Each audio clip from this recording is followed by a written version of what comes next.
নমস্কার বন্ধুরা, সুবচনের সাহিত্য সভায় আপনাদের স্বাগত জানাই। আজ আমি পড়তে চলেছি শ্রী তারাশঙ্কর বন্দ্যোপাধ্যায় রচিত আরোগ্য নিকেতনের চতুর্থ পর্ব। সন্ন্যাসী সকালে সুস্থভাবেই অল্প মাথা তুলে শুয়ে রয়েছেন, যন্ত্রণা নেই। বাইরের আকাশের দিকে তাকিয়ে আছেন। জীবন দত্তকে দেখে বললেন, আইসো রে ভাই মহাশয়, আইসো। কাল রাত্রেই তুমি আসিয়েছিলে ভাই, তখন আমি ঘুমিয়েছি।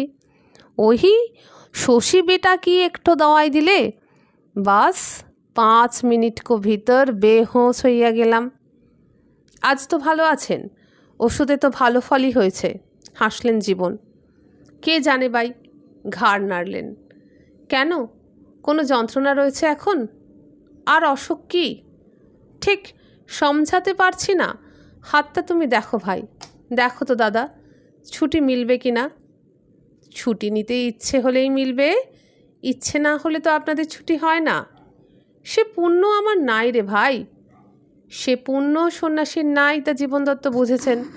থাকলে বুঝতে পারতেন, কালকে অসহ্য যন্ত্রণার মধ্যে গাঁজা না খাওয়ার যন্ত্রণাটাই ছিল 12 আনা কি 14 আনা। সে সূক্ষ্ম অনুভূতি তার গিয়েছে, মন জীর্ণ হয়েছে বেশি। যাদের যোগের সাধনা থাকে তাদের মন অদ্ভুত শক্তিশালী, দেহের জীর্ণতা তাদের স্পর্শ করতে পারে না। মনে তখন বাসনা জাগে জীর্ণ দেহ ত্যাগ করে নতুন দেহ লাভের। এ কথা এদেশের পুরনো কথা, বাবার কাছে শুনেছেন, আরও অনেক প্রবীণের কাছে শুনেছেন। প্রদ্যোতেরা এ কথা বিশ্বাস করবে না, হাসবে, কিন্তু তিনি বিশ্বাস করেন। মশাই সন্ন্যাসীর হাতখানি তুলে নিলেন। সন্ন্যাসী ক্ষীণ কণ্ঠেই বললেন, মনে নিচে ভাই কি ছুটি মিলবে। কাল রাতে যেন মনে হইল রে ভাই, উধার থেকে 10-12 জন খরম্যে আওয়াজ উঠাইছে। আউর মনে হইল রঘুবরজি আওয়াজ মিলছে, ওহি জঙ্গলের পঞ্চতপার আসন সে হাঁকছে, আও ভাইয়া আও। কথাগুলির অর্থ বুঝতে জীবন মহাশয়ের বিলম্ব হলো না।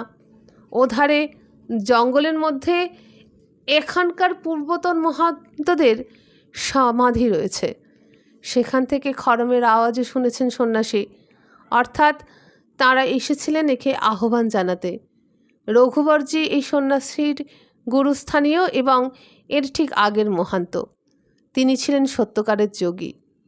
যোগ সাধনায় দেহের ভিতরের যন্ত্রগুলিকে যেমন শক্তিশালী করেছিলেন, বিচিত্র ব্রত পালন করে বাইরের প্রকৃতির প্রভাব সহ্য করার শক্তিও তিনি তেমনই আয়ত্ত করেছিলেন। বৈশাখে পঞ্চত্রপা ব্রত করতেন। সূর্যোদয়ের সঙ্গে 5টি হোমকুণ্ড জেলে ঠিক মাঝখানে আসন গ্রহণ করতেন।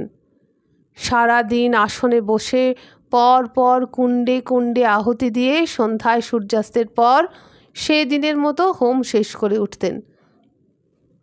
আবার শীতে ওই গাছতলায় অনাবৃত দেহে বসে জপ করতেন। প্রথম পাখির ডাকের পর আসন ছেড়ে হিমশীতল পুষ্করিণীতে নেমে সূর্যোদয় পর্যন্ত, অর্থাৎ উত্তাপ সঞ্চয়ের পূর্ব মুহূর্ত পর্যন্ত জলে গলা ডুবিয়ে বসে থাকতেন। তিনিও তাকে ডেকেছেন, বলছেন, সাধারণ মানুষ মৃত্যুর পূর্বে মৃত স্বজনকে দেখেন, তাঁরা নাকি নিতে আসেন। সন্ন্যাসীর স্বজন বিস্মৃতির গহনে হারিয়ে গিয়েছে। এখানকার মহান্তেরাই তার স্বজন, পূর্বপুরুষ, তাঁদেরই তিনি দেখেছেন। নারী দেখে হাত নামিয়ে জীবন দত্ত বললেন, হ্যাঁ বাবা, ছুটি আসছে আপনার, আজ সন্ধ্যার পর। কাল যখন খুব অসুখ বেড়েছিল সেই সময় সেই রকম মনে হচ্ছে বাবা। এক টুকরো হাসি ফুটে উঠল সন্ন্যাসীর বিশীর্ণ বার্ধক্য শুষ্ক ঠোঁট দুটিতে। আবার একটা দীর্ঘ নিঃশ্বাসও ফেললেন তিনি। আজ 40 বৎসর সন্ন্যাসী এখানে আছেন। 30 বৎসরের উপর তিনি এই দেবস্থানের মহান্ত। 40-45 বৎসর বয়সে এখানে প্রথম এসেছিলেন তিনি, কিন্তু দেখে মনে হতো 30 বছরের জোয়ান। লম্বা চওড়া কুস্তি করা পালোয়ানি শরীর। শাস্ত্রটাস্ত্রও জানতেন না, গাঢ় বিশ্বাস আর কয়েকটি নীতিবোধ নিয়ে মানুষটির সন্ন্যাস। সন্ত না হোক সাধু মানুষ ছিলেন। প্রথম পরিচয় হয়েছিল বিচিত্রভাবে। দেশে তখন একটি ভয়াবহ অবস্থা, মরক চলছে, মহামারী কলেরা লেগেছে দেশে। এক গ্রাম থেকে আর এক গ্রাম সেখান থেকে আর এক গ্রাম। বৈশাখের দুপুরে খড়ের চালের আগুনের মতো লেলিহান গ্রাস বিস্তার করে ছড়িয়ে পড়ল। সেকালে তখন কলেরার কোনো ওষুধ ছিল না, ক্লোরোডাইন সম্বল। কবিরাজিতে ওলা ওঠার ওষুধ তেমন কার্যকরী নয়, ক্লোরোডাইন দেবারও চিকিৎসক নাই। যারা আছে তারা নিজেরাই ভয়ে ত্রস্ত। হরিশ ডাক্তার কলেরায় যেত না, হোমিওপ্যাথি ব্রারোরই তখন পালিয়েছে, থাকলে সেও যেত না। নতুন একজন ডাক্তার এসেছিল নবগ্রামে, সেও একদিন রাত্রে পালিয়ে গেল কলেরাকে সে ডাকের ভয়। চারদিকে নানা গুজব, সেকালের বিশ্বাস মতো ভয়ঙ্কর গুজব। কলেরাকে নাকি দেখতে পাওয়া যাচ্ছে, গ্রাম থেকে গ্রামান্তরে সে ঘুরে বেড়াচ্ছে, সন্ধ্যার মুখে তাকে দেখা যায়।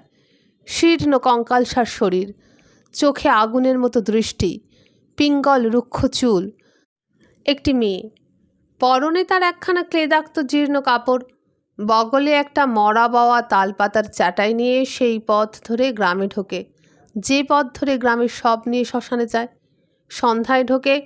যার সঙ্গে তার প্রথম দেখা হয় সেই হতভাগ্যই সেই রাত্রে কলেরায় আক্রান্ত হয়, মরে।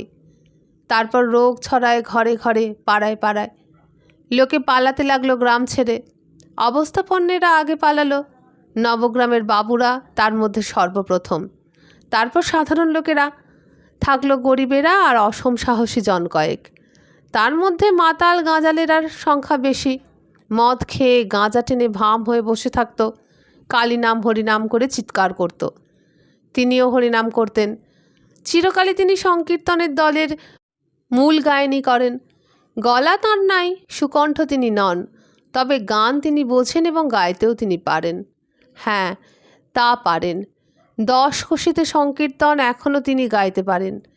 তাঁর সঙ্গে পাল্লা দেবার লোক এখন আর নাই, থাকবে কোথায়? এইসব বড় তালের গানের চর্চা উঠে গেল। কতই দেখলেন, হারমোনিয়াম, গ্রামাফোন, এখন রেডিও। নবগ্রামের কয়েকজনের বাড়িতেই রেডিও এসেছে, শুনেছেন তিনি। সে গান আর এ গান, সেই দেখে এলাম শ্যাম সাধের ব্রজধাম, শুধু নাম আছে। হায় হায়, শুধু নামই আছে আর কিছু নাই শ্যাম। রাধা স্বর্ণলতা তমালকে শ্যাম ভেবে জড়িয়ে ধরে ক্ষতবিক্ষত দেহে ধুলায় ধূসরিত হয়ে মাটিতে লুটিয়ে পড়েছে হতচেতন হয়ে। তিনি প্রতি সন্ধ্যায় সংকীর্তনের দল নিয়ে পথে পথে ঘুরতেন। বিশ্বাস করতেন এই নাম কীর্তনে অকল্যাণ দূর হয়। গ্রামে গ্রামে মদ্যপায়ীরা রক্ষাকালী পুজো করাত, তাদেরও সে বিশ্বাস ছিল গভীর। গভীর রাতে পথ কুক্কুরের চিৎকার করে চিরকাল, সে চিৎকার যেন বেশি হয়েছে, এবং সে চিৎকারের একটি যেন গূঢ় অর্থ পাওয়া যাচ্ছে। চিৎকারের মধ্যে ক্রোধ নাই, ভয় আছে। তারা রাত্রে ওই পিঙ্গল কেশিনীকে পথে বিচরণ করতে দেখতে পায়, ভয়ার্ত চিৎকার করে তারা। ঘরে ঘরে অর্ধঘুমন্ত মানুষেরা শিউরে ওঠে। জীবন ডাক্তারের মৃত্যু ভয় ছিল না, তিনি ঘুরতেন। কিন্তু কি করবেন ঘুরে? শেষে ছুটে গিয়েছিলেন রংলাল ডাক্তারের কাছে। বলুন, ওষুধ বলে দিন। দীর্ঘকাল পরে বৃদ্ধ রংলাল তার মুখের দিকে তাকিয়ে উঠে দাঁড়ালেন, মেডিকেল জার্নাল পেরে বসলেন। তারপর প্রেসক্রিপশন লিখে দিলেন, 1/6 গেন ক্যালোমেল আর সোডা বাইকার্ব, ঘন্টায় ঘন্টায় খাওয়াও। এছাড়া এখানে এ অবস্থায় আর কিছু করবার নাই। অনেক প্রাণ রক্ষা পেয়েছিল ওই ওষুধে। দিন নাই রাত্রি নাই জীবন মশাই করতেন। পিতৃবংশের সম্মান, গুরু রংলালের আদেশ, নিজের প্রাণের বেদনা। রংলাল ডাক্তার প্রেসক্রিপশন দিয়ে জিজ্ঞাসা করেছিলেন, ভালো কথা জীবন, তুমি নাকি খুব তারস্বরে চিৎকার করে হরিনাম সংকীর্তন করে কলেরা তাড়াচ্ছ? অট্টহাস্য করে উঠেছিলেন। জীবন লজ্জিত যে একেবারে হয়নি তা নয়, তা হলেও অপ্রতিভ হননি। বলেছিলেন, কি করব, লোকেরা বিশ্বাস করে, ভরসা পায়। তুমি নিজে? জীবন একটু বাঁকা উত্তর দিয়েছিলেন, সবিনয়ে বলেছিলেন, আপনি তো জানেন আমি কোনোদিনই নাস্তিক নই। তাতে আমি অসন্তুষ্ট নই, আপত্তিও করি না জীবন। নাম সংকীর্তন করলেও আপত্তি করব না, তবে সে সংকীর্তন শুধু সব প্রেমে কীর্তনের জন্য হওয়া উচিত। আমাকে দাও, আমাকে বাঁচাও, আমার শত্রু নাশ করো, এই কামনায় সংকীর্তন আমি পছন্দ করি না, ওতে ফলও হয় না। জীবন বলেছিলেন, আগুন লাগা বনের পশুর মতো মানুষ ছুটে বেড়াচ্ছে। জানেন, আমি যেন চোখে দেখেছি। উত্তেজিত হয়ে আবেগের সঙ্গে জীবন সেদিন রংলাল ডাক্তারের সামনে দার্শনিকতা করে ফেলেছিলেন। বলেছিলেন মরণ তেড়ে নিয়ে চলেছে জীবনকে। একেবারে এলোকিসি এক ভয়ঙ্করী, হাত বাড়িয়ে ছুটছে, গ্রাস করবে অনন্ত ক্ষুধা। আর পৃথিবীর জীবকুল ভয়ে পাগলের মতো ছুটছে। ছুটতে ছুটতে এলিয়ে পড়েছে, মৃত্যু তাকে গ্রাস করছে। অহরহই ওই তারায় তেড়ে নিয়ে যাচ্ছে মৃত্যু। এখানে ভগবানের নাম করে তাকে ডেকে ভরসা সঞ্চয় করা ছাড়া কি করবে মানুষ? রংলাল ডাক্তার এর উত্তরে সেদিন ব্যঙ্গ করেননি। প্রসন্ন হেসে বলেছিলেন, ব্যাপারটা তাই বটে জীবন, হার জিতের একটা লড়াই বটে। কিন্তু ওইটাই যেমন চোখে পড়ছে, তেমনি চোখ যদি আরও তীক্ষ্ণ হতো তবে দেখতে পেতে এক একটা মানুষ কেমন করে ঘুরে দাঁড়ায়, বলে এসো, তুমি যে ওই ভয়ঙ্কর বেশে আসছো, তোমার আসল রূপটা দেখি। কিংবা বলে তোমাকে আমি ধরা দিচ্ছি, কিন্তু যারা পালাচ্ছে তাদের বাঁচতে দাও। তখন মরণের ভয়ঙ্কর মুখোশটা খসে যায়, দেখা যায় সে বিশ্ব বিমোহিনী। তাছাড়া তুমি জানো না, মরণ যত গ্রাস করছে তার দ্বিগুণ জীবন জন্ম নিচ্ছে চারিদিক থেকে, কুক দিয়ে বলছে কই ধরো তো। হারছে না তারা। আরও একটা কথা বলি, মানুষ হারেনি। মহামারীতে কতবার কত জনপদ নষ্ট হয়েছে, আবার কত জনপদ গড়েছে। শুধু গড়েই ক্ষান্ত হয়নি, সে রোগের প্রতিষেধক বার করে চলেছে। ওখানেই তাকে হারানো যায়নি, সে হারেনি। মরবে সে, কিন্তু এইভাবে সে মরবে না, মহাগজের মতো মরবে। যেদিন বৃদ্ধ হবে, জীবনের আস্বাদের চেয়ে মৃত্যুর আস্বাদ ভালো লাগবে, সেই দিন মহাগজ যেমন নিবিড় অরণ্যে গিয়ে বহু শত বৎসরের মধ্যে এক খাদের মধ্যে আকাশ বিদীর্ণ করে ধ্বনি তুলে আমি চললাম বলে দেহত্যাগ করে, তেমনই করে মরবে। হাতিরা এইভাবে পুরুষানুক্রমিক শ্মশানভূমিতে গিয়ে দেহত্যাগ করে থাকে। কেন জানো? পাছে তার রোগ বা পচনশীল দেহ থেকে রোগ উৎপন্ন হয়ে অন্য হাতিদের আক্রমণ করে। এই মহামারী থামবার পর সন্ন্যাসীর সঙ্গে আলাপ। এই মহামারীর পর এখানে তিনি সমাজের প্রধান হয়ে উঠেছিলেন। নবগ্রামে বাবুদের উপেক্ষা করে সরকার তাকে প্রেসিডেন্ট পঞ্চায়েত মনোনীত করেছিলেন। সেই প্রেসিডেন্ট পঞ্চায়েত হিসেবে একটি কলহের মীমাংসায় তিনি এসেছিলেন এই মহাপীঠে। সন্ন্যাসী এসে তাঁর সামনে দাঁড়িয়ে বলেছিলেন, আরে ভাইয়া, तुम्हारा নাম জীবন মহাসা, তুমি নাকি বড়া ভারী বীর, আও তো ভাই পাঞ্জা লড়ে এক হাত। পাঞ্জার লড়াইয়ে তিনি হেরেছিলেন, কিন্তু সহজে হারাতে পারেননি সন্ন্যাসী। বেশ খানিকটা বেগ পেতে হয়েছিল। তারপর কতদিন কত কথা আলাপ হয়েছে। একদিনের কথা মনে পড়ছে, এই চণ্ডীতলার মেলায় জুয়া খেলার আসরে শেষ কপর্দক হেরে সন্ন্যাসীর কাছে এসে বলেছিলেন, আমায় 100 টাকা দিতে হবে গোসাইজি, কাল পাঠিয়ে দেব। তার মুখের দিকে তাকিয়ে একটু হেসে গোসাই টাকা তাকে দিয়েছিলেন, এই দেবস্থলের তহবিলের টাকা। ডাক্তার এসে আবার বসেছিলেন জুয়ার তক্তা বসে। ঘণ্টাখানেক পরেই গোসাই এসে তাকে হাত ধরে টেনে বলেছিলেন, আব উঠো ভাই, बहुत हुआ। जुआरी के बोलेছিলেন, जानता है ये कौन है? यहाँ के बड़ा दगदर बाबू और प्रेसिडेंट पंचायत, इनका रुपया जो लिया दे दो इनको। ডাক্তার বলেছেন, না, আর মাত্র 20 টাকা হেরেছি, ওটা ওর প্রাপ্য। পথে সন্ন্যাসী বলেছিলেন, কথাটা তার অন্তরে স্মরণীয় হয়ে রয়েছে। বলেছিলেন, কাহে ভাই মহাশা, तुम्हें मुहासा वंशेर संतान मुहासा, तुम भाई जुआ खेलो, रात भर दावा खेलो, खाना पीना में ऐसा हल्ला करो, ये क्या भाई? भगवान तुमको क्या नहीं दिया बोलो? क्यों तुम्हारा घर के मोती नहीं? ओह, সে একটা সময়। দেহে অফুরন্ত সামর্থ্য, মনে দুরন্ত সাহস, বিপুল পসার, মান সম্মান, ঘর কন্যা সংসার, কোনো কিছুই মনে থাকতো না। তবে কোনো অন্যায় করতেন না। জুয়া খেলাটা ছিল শখ, ওটা সে আমলের ধারা। তবে সংসারে যদি অকস্মাৎ তার চিন্তাসূত্র ছিন্ন হয়ে গেল। একটা প্রশ্ন জেগে উঠল মনের মধ্যে। বিপিন, রতনবাবুর ছেলে বিপিনের জীবনে কি সংসার জীবনে বিপিনের গোপন দুঃখ ছিল? অশান্তি? বাইরে ছুটে বেড়াতো, প্রতিষ্ঠা যশ কুড়িয়ে বেড়াতো, কিন্তু তবু তৃষ্ণা মিটত না, ক্ষুধা মিটত না, ছুটত। অথবা রিপু, মানুষের সাধনার পথে আসে সিদ্ধি, সে আসার আগে আসে প্রতিষ্ঠা, জাগিয়ে তোলে লালসা, আরও চায়। ওই তো রিপু, ওর তাড়নায় ছুটতে গিয়ে মুখ থুবড়ে পড়ে মানুষ, সামনে এসে দাঁড়ায় সেই পিঙ্গল কিশিনী। রতনবাবুর ছেলে বিপিনের হেঁচকি থামেনি, তবে কমেছে, রক্তের চাপও খানিকটা নেমেছে। রতনবাবু প্রসন্ন হাস্যের সঙ্গেই বলেছেন, তোমার ওষুধে ফল হয়েছে জীবন, তুমি একবার নাড়িটা দেখো। আমার তো ভালোই লাগছে। জীবন মহাশয়ও একটু হাসলেন। হাসির কারণ খানিকটা কথাগুলি ভালো লাগার জন্য, খানিকটা কিন্তু ঠিক বিপরীত হেতুতে। হায় রে, সংসারে ব্যাধি মুক্তি যদি সহজে সম্ভবপর হতো, এত সহজে যদি মানুষ ভালো হয়ে উঠত।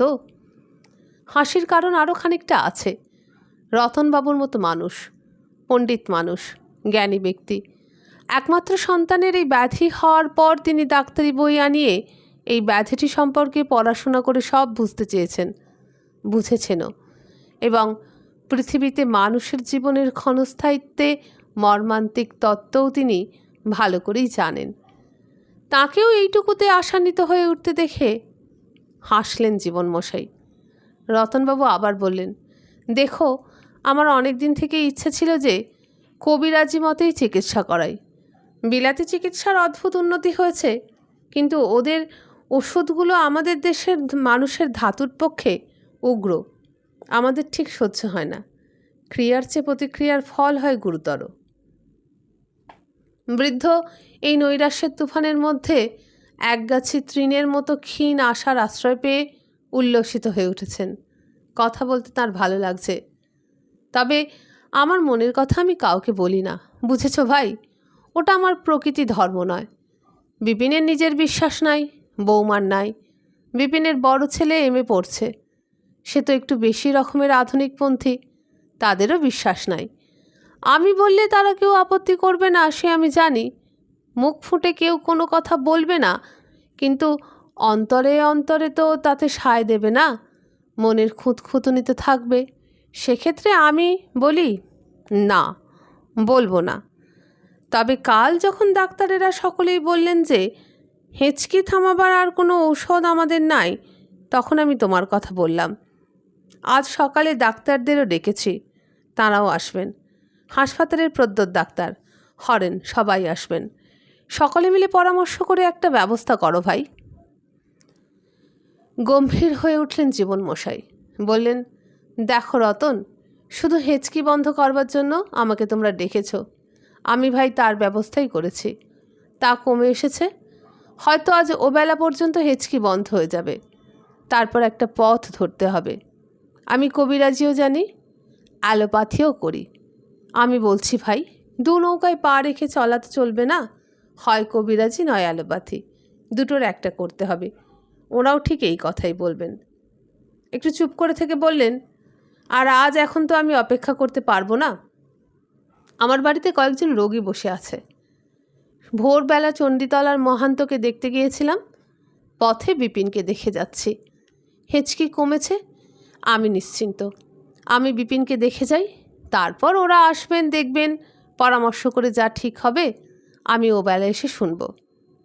বৃদ্ধ রতনবাবু বিষণ্ণ হলেন, তবুও যথাসম্ভব নিজেকে সংযত করে প্রসন্নভাবেই বললেন, বেশ, তাই দেখে যাও তুমি, তুমি যা বলবে ওদের বলবো। বিপিন সত্যই একটু ভালো আছে। নারীতে ভালো থাকার আভাস পেলেন জীবন দত্ত, কিন্তু ভালো থাকার উপর নির্ভর করে আশান্বিত হয়ে উঠবার মতো বয়স তার চলে গেছে। বললেন, হ্যাঁ, ভালোই যেন মনে হচ্ছে, তবে ভালো থাকাটা স্থায়ী হওয়া চাই রতন। নারী কেমন দেখলে বলো? যা দেখলাম তাই বলছি রতনবাবু, তোমার মতো লোকের কাছে রেখে ঢেকে তো বলার প্রয়োজন নাই, এবং আমি তা বলবও না। তোমাকে আমি জানি, রতনবাবু একটা দীর্ঘ নিঃশ্বাস ফেললেন। জীবনমশাই হেসে বললেন, আমি কিন্তু নৈরাশ্যের কথা কিছু বলিনি রতন। এই ভাবটা যদি স্থায়ী হয় তাহলে ধীরে ধীরে বিপিন সেরে উঠবে। হেঁচকি আজই থামবে। তারপর আর যদি কোনো উপসর্গ না বাড়ে তাহলে 10-12 দিনের মধ্যে যথেষ্ট উন্নতি হবে। ভালো থাকাটাকে স্থায়ী ভাব বলবো, বুঝেছ? বলবো, হ্যাঁ, আর ভয় নাই। সাবধানে থাকতে হবে। আর এখান ওখান প্র্যাকটিস করে বেড়ানো চলবে না। এই বাড়িতে বসে যা হয় তাও বেশি পরিশ্রম চলবে না। ওই তো রোগের কারণ। বারবার বারণ করেছি, বারবার, কিন্তু শোনে কি বলবো, কি করব? উপযুক্ত ছেলে, গণ্যমান্য ব্যক্তি, জীবনের কোনোখানে কোনো দোষ নাই, অমিতাচার নাই, অন্যায় নাই, আহারে লোভ নাই, অন্যায় পথে অর্থোপার্জনের মতি নাই, কোনো নেশা নাই, সিগারেট পান পর্যন্ত না, ক্রোধ নাই, বিলাসী নয়, শুধু ওই প্র্যাকটিস আর প্র্যাকটিস। তাও তোমাকে বলছি ভাই, প্র্যাকটিস যে অর্থের জন্য করে তাও নয়। ওই মামলা জেতার নেশা। এ জেলা ও জেলা, এ কোর্ট সে কোর্ট ও কোর্ট। তারপর মাসে 2-3বার হাইকোর্টে কেস নিয়ে গিয়েছে। ওই মামলা জেতার নেশা। যে মামলায় হার হয়েছে হাইকোর্টে তাই ফিরিয়ে আনতে হবে, তাই এনেছে। ও নেশা কিছুতেই গেল না। ঘর দেখেনি, সংসার দেখেনি, ছেলেপুলে স্ত্রী নিয়ে আনন্দ করেনি। আমার ঘাড়ে সব ফেলে দিয়ে ওই নিয়ে থেকেছে। আমি কতবার বলেছি, বিপিন, এও তোমার রিপুকে প্রশ্রয় দিও না। প্রশ্রয় পেলে রিপুই ব্যাধি হয়ে দেহ মনকে আক্রান্ত করবে। হয়তো বাপ হয়ে শেষ কথাটা তো উচ্চারণ করতে পারলাম না ভাই। জীবন দত্ত বললেন, যাক, এবার সেরে উঠুক, সাবধান আপনিই হবে।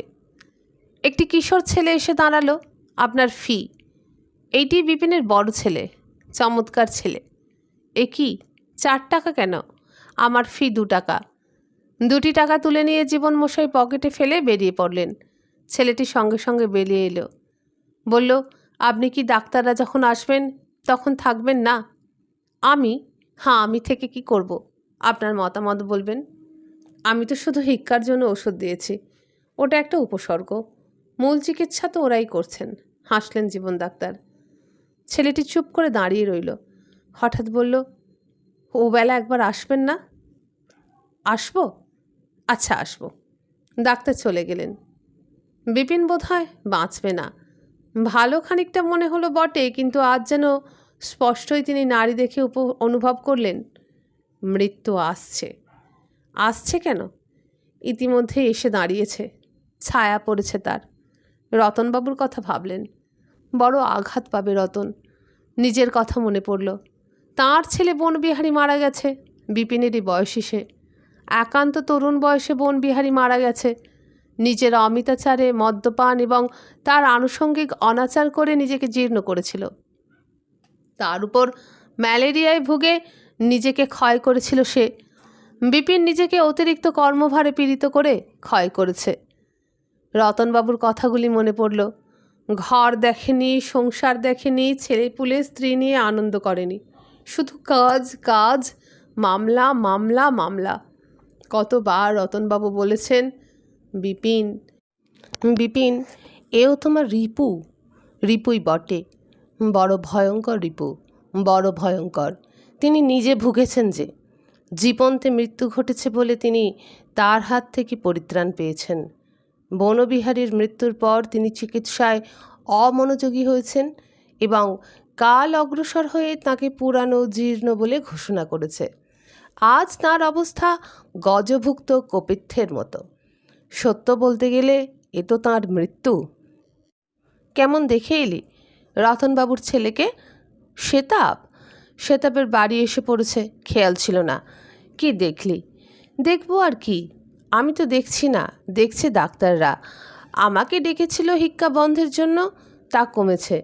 বোধহয় সন্ধ্যা পর্যন্ত হিক্কা থেমে যাবে। কিন্তু নারী দেখলি তো? দেখেছি। কি দেখলি? তাই তো শুধোচ্ছি রে। প্রদ্যোৎ ডাক্তার শুদ্ধ যখন দেখছে তখন কি দেখলাম তা তো বলা ঠিক হবে না শেতাব। একাল ওদের ওষুধপত্রের খবর তো আমি জানি না ভাই, কি করে বলবো? হ্যাঁ, তা তুই ঠিক বলেছিস, তবে রতনবাবু তো আমাদের গাঁয়ের লোক, ঘরের লোক, সেই জন্যে। বুঝলি না, অবস্থা আছে, চিকিৎসা করাতে পারেন, কলকাতায় নিয়ে যেতে পারে। কলকাতা থেকে আসাটাই ভুল হয়েছে, কলকাতায় থাকলেই ভালো করতেন। এলেন বিশ্রাম হবে বলে, কিন্তু হঠাৎ রোগ বাড়লে কি হবে সেটা ভাবলেন না। ওই হয় রে, সংসারে দীর্ঘকাল চিকিৎসা করে এইটাই দেখলাম যে ভ্রম হয়, সেবার ত্রুটি হয়, এটা ওটা হয়।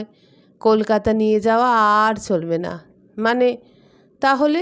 কথার মাঝখানেই বাধা দিয়ে শ্বেতা বলে উঠল, কিন্তু নিজেও সে তো কথাটা শেষ করতে পারলে না, নিজেই থেমে গেলে।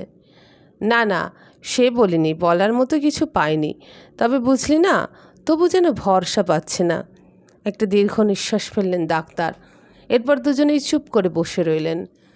ডাক্তার হঠাৎ উঠে বললেন, চললাম, রোগী আছে বসে বাড়িতে, চণ্ডীতলা হয়ে যাব।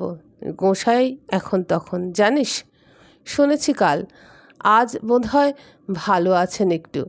নিশি ঠাকুরন গিয়েছিল চণ্ডীতলা মায়ের স্থানে জল দিতে।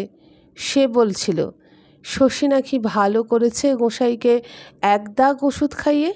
বলছিল কাল জীবনমশাই ভাইজিটাকে দেখে বললে জল বারণ খাওয়াতে হবে, তা শশীকেই দেখাবো আমি। চমকে উঠলেন জীবন দত্ত। শশীকে দেখাবে? হতভাগিনী মেয়েটার মুখ মনে পড়ল। কচি মেয়ে, কত স্বাদ, কত আকাঙ্ক্ষা মনে। মেয়েটাকে হত্যা করবে, শশী একটা পাপ হয়ে দাঁড়ালো। সঙ্গে সঙ্গে আর একটি তরুণীর মুখ মনে পড়ল। শ্বেতা বললেন, তুই কাল নিশির ভাইজিকে দেখেছিস নাকি? জল বারণের কথা বলেছিলি? বলেছিলাম, আমার বিদ্যেতে ওই এখন একমাত্র ওষুধ। কিন্তু ও কথা থাক, কি বলে গণেশ ভট্টাচার্যের মেয়ের খবর কিছু জানিস? কাল রাত্রে খুব কাহিল, এখন তখন অবস্থা। কাল তো তুই শুনলাম বলে দিয়েছিলি নারী দেখে। না তো, জীবনমশাই চমকে উঠলেন। আমি তো নারী দেখিনি প্রসবের পর। হাসপাতালের ডাক্তার। কথার উপর কথা দিয়ে শ্বেতা বললে, হাসপাতালের ডাক্তার শুনলাম কোমর বেঁধে লেগেছে, শুনলাম খুব ইঞ্জেকশন দিচ্ছে, অক্সিজেন দিয়ে রেখেছে। গণেশকে বলেছে আর একটা অক্সিজেন আনতে হবে। চললাম। জীবনমশাই অকস্মাৎ চলতে শুরু করলেন যেন। তরুণ ছোকরাটি বাহাদুর বটে, বীর বটে, শক্তিও আছে, নিজের ওপর বিশ্বাসও আছে, যুদ্ধ করছে বলতে গেলে। একবার দেখে যাবেন। প্রদ্যোৎ গম্ভীর মুখে বসে আছে আপিসে। গণেশ নাই, গণেশের স্ত্রী আধ ঘোমটা দিয়ে বসে আছে বারান্দায়। মশাইকে দেখে সে মৃদুস্বরে কেঁদে উঠল, ওগো মশাই, আমারও অর্চনার কি হবে গো? একবার। কাঁদবেন না, গম্ভীর স্বরে প্রদ্যোৎ বললে। মশাই বললেন, কেঁদো না মা, দেখো ভগবান কি করেন, এ তো তাঁর হাত মা। প্রদ্যোৎ ভ্রু কুঞ্চিত করে বললেন, আপনি কি নারী দেখতে চান নাকি? মশাই বললেন, না না, আমি যাচ্ছিলাম পথে, ভাবলাম একবার খবর নিয়ে যাই, বলেই তিনি ফিরলেন। একটু বসবেন না? না, 2-4টে রোগী এখনও আসে তো, তারা বসে আছে। প্রদ্যোৎ বললেন, মতির মায়ের এক্সরে রিপোর্ট এসেছে, দেখবেন? বিশেষ কিছু হয়নি। এতক্ষণে একটু হাসল প্রদ্যোৎ। ভালোই তো, আপনার দয়াতেই বুড়ি বাঁচল। মশাই গতি দ্রুততর করলেন। একবার মনে হলো বলেন, বিপিনের হিক্ষা থেমে এসেছে, কিন্তু তা তিনি বলতে পারলেন না। দাঁতও ঘোষাল চিৎকার করছিল। এসেছে সকালবেলা, 8টা না বাজতে, এখন 10:30। নবগ্রাম স্টেশনে 10:30টার গাড়ি চলে গেল, এখনও বসে থাকতে হয়েছে। কেন এত গুমর কেন জীবন মশাইয়ের? কি মনে করে মশাই, দেশে ডাক্তারের অভাব, না দাঁতু ঘোষাল এতই অবহেলার মানুষ? নবগ্রামের 4টে ডাক্তার বলে ফ্যা ফ্যা করছে। চ্যারিটেবল ডিসপেন্সারি ছিল, 4 বিছানার হাসপাতাল। তারপর যুদ্ধের সময় দেশে মন্বন্তর হলে 10 বিছানার হাসপাতাল হয়েছিল, এখন 50 বিছানার হাসপাতাল তৈরি হচ্ছে। একজন ছোট ডাক্তার ছিল, এখন 2জন ডাক্তার হয়েছে, নার্স হয়েছে। সেখানে গিয়ে এলাম বলে একটা বিছানায় শুয়ে পড়লেই হলো। সময়ে খাওয়া, সময়ে ওষুধ, যবার খুশি ডাকলেই ডাক্তার। কেবল জাত থাকবে না আর মান থাকবে না বলে যায় না। এছাড়া কোবরেজ দুজন, তার মধ্যে ভূদেব কোবরেজ দোস্তর মতো পাশ করা। হোমিওপ্যাথ দুজন, আলী মোহাম্মদ আর বাঙাল ডাক্তার। দোকানে গেলে কেউ পয়সা নেয় না। জীবন মশায়ের মতিভ্রম হয়েছে, নইলে রোগীদের এমন অবহেলা করতো কখনো? কেবলই পুরনো লোক, ধাত চেনে, মশাই বংশের বংশধর, তাই আশা। আর আসবে না। কালই হয় ভূদেব কোবরেজের কাছে, নয় হরেন ডাক্তারের কাছে যাবে। যে দেশে গাছ থাকে না সে দেশের ভ্যারেন্ডা গাছই বিরিক্ষি। সেকালে ডাক্তার বৈদ্যের অভাব ছিল, তাই জীবন মশাই ছিল ধন্বন্তরী, নিদান হাঁকত। যেটা ফলতো সেটাই জাহির করত, যেটা ফলতো না সেটার বেলায় চুপচাপ থাকতো। মরার বদলে বাঁচলে কে আর তা নিয়ে ঝগড়া করে? এবার এই বাঘা প্রদ্যোৎ ডাক্তারের হাতে পড়েছে, এইবার মজাটা বুঝবে। এই তো মতি কর্মকার বর্ধমান হাসপাতালে মাকে ভর্তি করে দিয়েছে। পায়ের ফটো নিয়েছে, ভিতরে হাড়ের কুঁচি আছে, কেটে বার করবে, ব্যাস ভালো হয়ে যাবে। প্রদ্যোৎ ডাক্তার বলেছে আসুক ফিরে মতির মা, তারপর নারী দেখার নিদান হাঁকার ফাঁপা বেলুন ফুটিয়ে দেবে। ঘরে এদিকে রোজগারের অভাবে হাঁড়ি ঢন ঢন, আর রোগীদের অবহেলা। বকেই চলেছে দাঁতু। নন্দ বার কয়েকই বলেছে, এই দেখো ঠাকুর, ভালো হবে না, যা তা বলো না বলছি। কিন্তু দাঁতু ঘোষাল গ্রাহ্য করেনি। বলেছে, তুই বেটা বাঁশ, তার চেয়ে কঞ্চি দরো, পীর চেয়ে খাদিম জিন্দে। সকাল থেকে 5 বার বলেছি তামাক দিতে, গ্রাহ্যই করলি না। তোর কি, মাস পোহালেই মাইনে পাবি। চুরি করে মশাই বাড়ির যাও ছিল শেষ করলি, এইবার রোগী তাড়িয়ে লক্ষ্মী ছাড়িয়ে তুই ছাড়বি। পরাণ খাঁও প্রতিবাদ করেছিল, দেখো ঘোষাল, কথাগুলান তুমি অন্যায় বলছো। কঠিন রোগী দেখতে গেছেন মশাই, তাতে দেরি যদি হয়েই থাকে। তবে এই কথা তুমি কি বলছো? ছি, আর কারে কি বলছো? বলুক, খাঁ, ওকে বলতে দাও। ওই কথা ছাড়া অন্য কথা এখন ওর মুখে আসবে না। ওর বুদ্ধি এখন বিপরীত বুদ্ধি। সর্বনাশকালে মানুষের বিপরীত হয়, আর মৃত্যুকালের চেয়ে সর্বনাশকাল তো মানুষের আর হয় না। ঘোষাল যাবে, যাবার কাল যত কাছে আসবে তত এটা ওর বাড়বে। হেসেই কথাগুলি বললেন জীবনমশাই। তিনি আরোগ্যনিকেতনের ভিতর থেকে বেরিয়ে এলেন। চণ্ডীতলা থেকে গ্রামে ঢুকবার পথটাই সদর রাস্তার উল্টো দিকে। সেই পথে কবিরাজখানার পিছন থেকে ঢুকে তিনি বেরিয়ে এলেন সামনে। দাঁতু ঘোষাল এক মুহূর্তে যেন জমে পাথর হয়ে গেল। ভয়ার্থ বিস্ময় বিস্ফারিত দৃষ্টিতে চেয়ে রইলেন জীবন মশাইয়ের দিকে। হতভাগ হয়ে গিয়েছে সে, হাত দুটো শিথিল হয়ে ঝুলে পড়েছে। জীবন মশাই চেহারখানা টেনে নিয়ে বসলেন, বললেন, দেরি একটু হয়ে গেল আজ। চণ্ডীমায়ের স্থানের গোসাইজির অসুখ, হয়তোবা যাচ্ছেন গোসাই। সেখান থেকে যেতে হয়েছিল সকালে উঠেই। নবগ্রামের রতনবাবুর ছেলে বিপিনবাবুর কঠিন অসুখ, সেখানেও যেতে হয়েছিল। যারা এতদূর দেখাতে এসেছে তাদের তো এমন জরুরি অবস্থা নয়। দাড়িতে হাত বোলাতে লাগলেন জীবনমশাই। রোগীর দল তবুও কেউ কোনো কথা বলতে পারলে না। দাঁতু ঘোষালের দিকে তারা তাকিয়েই ছিল। দাঁতু দাঁড়িয়েছিল মৃত্যুদণ্ডাজ্ঞাপ্রাপ্ত আসামির মতো। অকস্মাৎ ভাঙা গলায় বলে উঠল, কি বললে মশাই? হ্যাঁ, আমি বাঁচব না, আমি মরব? জীবন মশাই নিস্পৃহ নিরাসক্তের মতো বললেন, এ রোগ তোমার ভালো হবে না ঘোষাল, এই রোগেই তোমাকে যেতে হবে। এ তোমার ভালো হবার রোগ নয়। তবে 2 মাস কি 6 মাস কি 2 বছর 5 বছর, তা কিছু বলছি না আমি। দাঁতু এবার চিৎকার করে বলে উঠল, তুই গোবুদ্ধি, তুই গোবদ্দি, হাতুরে মানসুরে। জীবনমশাই বলেই গেলেন, এই যদি তোমার ভালো হবার হতো ঘোষাল, তবে 2 দিন যেতে না যেতেই তুমি কি খাবো করে ছুটে আসতে না। তামাক গাঁজার জন্য তুমি ক্ষেপে উঠতে না। মৃত্যু রোগের এ হলো একটা বড় লক্ষণ। রোগের সঙ্গে রিপুর সঙ্গে যোগাযোগ হলে আর রক্ষে থাকে না। তোমার তাই হয়েছে। দাঁতু এবার পট করে তার পৈতে গাছে ছেড়ে ফেলে চিৎকার করে উঠল, আমি যদি বামুন হই তবে 6 মাস যেতে না যেতে তোর সর্বনাশ হবে। বামুনের মেয়ের অভিশাপে তোর ব্যাটা মরেছে, এবার ব্রহ্মশাপে তোর সর্বনাশ হবে। বলেই সে হন হন করে নেমে পড়ল। আরোগ্যনিকেতনের দাওয়ার উপর খানিকটা গিয়েই সে থমকে দাঁড়ালো। ঘুরে দাঁড়িয়ে বললে, চললাম আমি হাসপাতালে বড় ডাক্তারের কাছে। আজই আমি হাসপাতালে ভর্তি হব, বাঁচি কি না দেখো। মশাই হাসলেন, তারপর বললেন, কার কি বলো? এসে দাঁড়ালো একটি লোক, কামলা, জন্ডিস হয়েছে। মানুষটা যেন হলুদ মেখে এসেছে। প্রতিবিধান অনেক করেছে। কামলার মালা নিয়েছে, মালাটা হাঁটু পর্যন্ত লম্বা হয়েছে, তাতে সারেনি। হাসপাতালে গিয়েছে, তাতেও বিশেষ কিছু হয়নি। অবশেষে মশাইয়ের কাছে এসেছে। জীবন দত্ত বললেন, তাই তো বাবা, হাসপাতালে যখন কিছু হয়নি তখন সময় নেবে। আর ওষুধ যদি কবিরাজি মতে খাও, বোধহয় তাই ইচ্ছে, নইলে আমার কাছে আসতে না। মুশকিল হচ্ছে আমি তো ওষুধের কারবার তুলে দিয়েছি।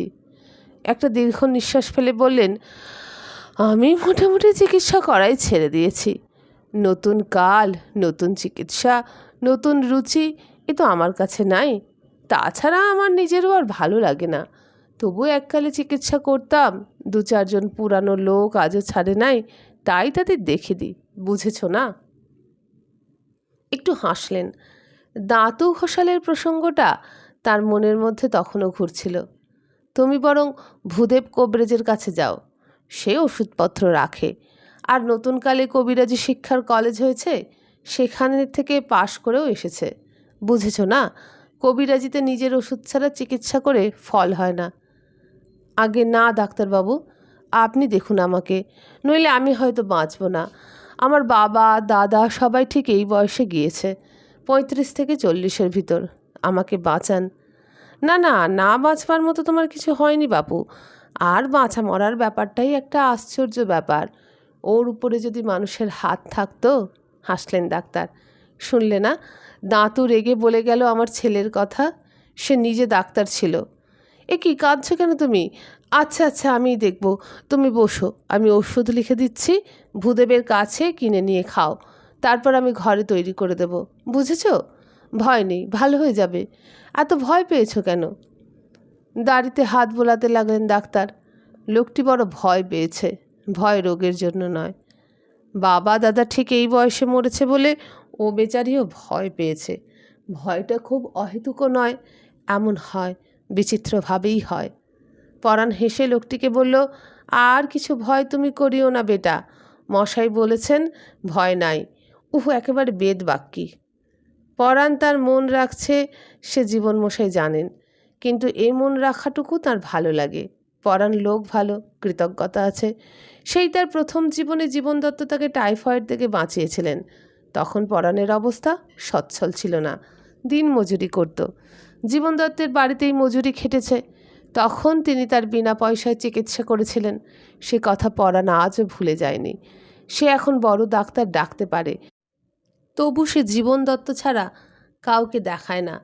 শুধু কৃতজ্ঞতাই নয়, জীবন মরণ প্রশ্ন নিয়ে রোগ আসে মানুষের শরীরে, সেখানে কৃতজ্ঞতার ক্ষেত্র খুব বড় নয়, বড় বিশ্বাসের কথা।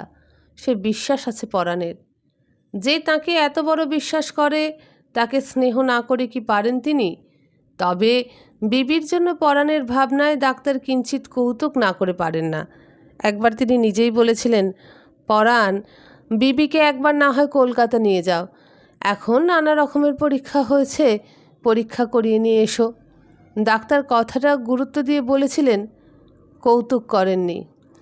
ডাক্তার বলেছিলেন, তাহলে এক কাজ করো, হাসপাতালের ওই ডাক্তারকে একদিন কল দাও, ওকে দেখাও, উনি বলে দেবেন, চিঠি দিয়ে দেবেন কোথায় কার কাছে দেখাতে হবে। প্রদ্যোৎ ডাক্তার রোগিণীকে দেখে একটু হেসেছিলেন, বলেছিলেন, অসুখ মনের, শরীরের নয়, এবং একটু থেমে বলেছিলেন, কোনো মনস্তাত্ত্বিক ডাক্তারকে দেখালে ফল হতে পারে। মশাই কথাটা বুঝেছিলেন, পরাণ বুঝতে পারেনি, কিন্তু তবুও পরাণ ওই নতুন ডাক্তারের উপর বিরক্ত হয়েছিল। তার বিবি তার চোখের সামনে রোগে ভুগছে, সে তার সেবা করছে, চোখে দেখে স্পর্শ দিয়ে সে অসুখ অনুভব করছে, আর ডাক্তার বলছে অসুখ নয়। সে শুধু প্রদ্যোৎ ডাক্তারকেই বাতিল করেনি, কলকাতায় যাবার কথাও বাতিল করে দিয়েছিল। শুধু প্রশ্ন করেছিল, আপনি কি বুঝছেন বলেন যদি? বোঝেন কি পরাণের ভয় আছে, মৃত্যু হতে পারে? তা না হলে, না না, সে ভয় নাই, তবে ভুগতে পারে, বুঝছো না? তা ভুগুক, না হয় ভুগবে কিছুদিন। আপনি ছাড়া কারুর দাওয়াই আমি খাওয়াবো না। সে অবধি এই চলছে। ডাক্তার 3 দিন অন্তর যান, কিন্তু পরাণের ইচ্ছা রোজ যান তিনি। ডাক্তার তা যান না, পরাণ রোজ আসে, খবর বলে যায়। বলে, কিছু বদল করবেন নাকি? না না, ওই যা চলছে চলুক। এই পোস্টটাই যদি কিছু দিতেন। আর এই ঘুম হবার ওষুধ। রাতে একবারও চোখ বোঝে না, ছটফট করে এপাশ আর ওপাশ, আর ঢুক ঢুক করে জল খাবে।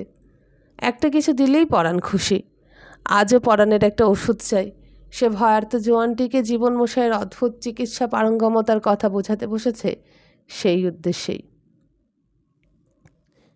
বন্ধুরা, আজকে এখানেই শেষ হলো আরোগ্যনিকেতনের চতুর্দশ পর্ব। পরবর্তী পর্ব নিয়ে শীঘ্রই আসছি। ততদিনের জন্য নমস্কার।